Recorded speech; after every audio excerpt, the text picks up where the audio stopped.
the Honorable Senator Barack Obama, the Senator for the state of Illinois.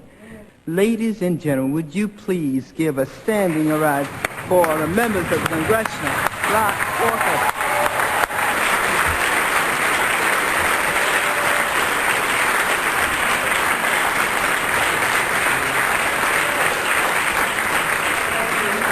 Good morning, members of the Congressional Black Caucus. I am humbled to come here today to reaffirm the friendship and the partnership between Fannie Mae and the Congressional Black Caucus.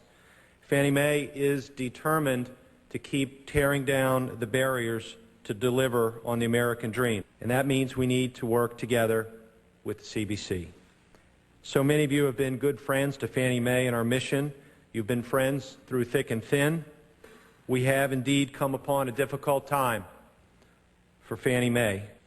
There is much to be done inside my company, and I humbly ask you to help us and to help me. If there are areas where we are missing, if there are areas where we can do better, we'd like to hear it from our friends, and I'd be so bold as to say our family first.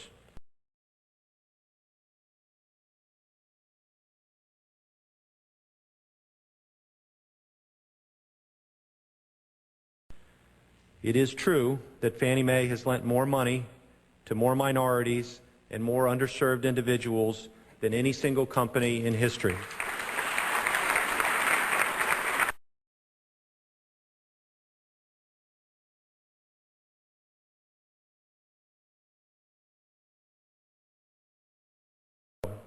We will work hard inside our company to resolve the serious matters before us, to put our house in order, and to forge a new future.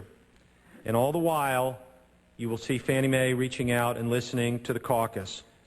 Over a century of endeavor, you have earned the reputation as the conscience of Congress.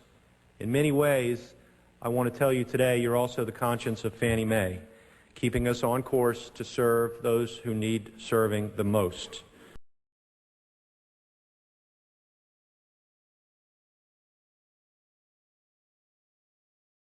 Heather, Lehman Brothers collapse is traced back to Fannie Mae and Freddie Mac, the two big mortgage banks that got a federal bailout a few weeks ago. Freddie and Fannie used huge lobbying budgets and political contributions to keep regulators off their backs. A group called the Center for Responsive Politics keeps track of which politicians get Fannie and Freddie political contributions. The top 3 U.S. senators getting big Fannie and Freddie political bucks were Democrats, and number 2 is Senator Barack Obama. Now remember, he's only been in the Senate 4 years, but still managed to grab the number 2 spot ahead of John Kerry, decades in the Senate, and Chris Dodd, who's chairman of the Senate Banking Committee. Fannie and Freddie have been creations of the congressional Democrats and the Clinton White House, designed to make mortgages available to more people, and as it turned out, some people who couldn't afford them. Fannie and Freddie have also been places for big Washington Democrats to go to work in the semi-private sector and pocket millions. The Clinton administration's White House budget director, Franklin Raines, ran Fannie and collected $50 million.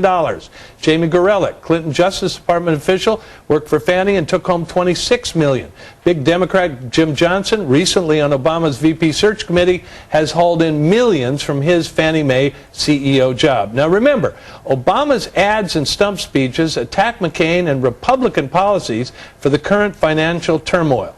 It is demonstrably not Republican policy, and worse, it appears the man attacking McCain, Senator Obama, was at the head of the line when the piggies lined up at the Fannie and Freddie trough for campaign bucks. Senator Barack Obama, number 2 on the Fannie-Freddie list of favored politicians after just 4 short years in the Senate.